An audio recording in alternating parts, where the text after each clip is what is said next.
Let's get a big court case now that we've been following.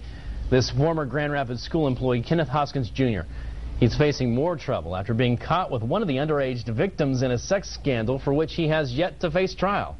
He was in court again this morning, and 24-Hour News 8's Henry Erb was there too. He's at the live desk with more. Henry?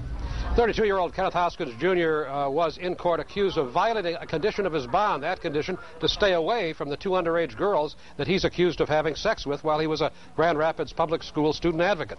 Hoskins' attorney tried to argue that the woman in the Division Avenue Hotel with Hoskins last Tuesday was not one of the 16-year-old victims, but Judge Dennis Lieber was convinced otherwise by testimony of a Wyoming police officer.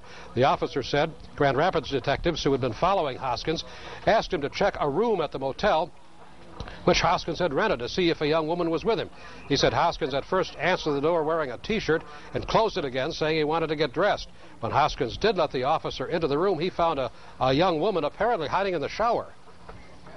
Standing in the shower with the shower curtain closed. What happens then? I asked her what she was doing, and she said nothing. I said, do you mind stepping outside talking to me? She walked out with me.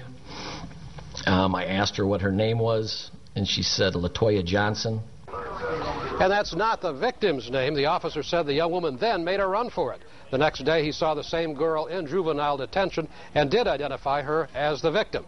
The upshot is that Hoskins has to give up the previous $50,000 bond put up by his grandmother, according to his attorney. That means the court gets the money, he loses it.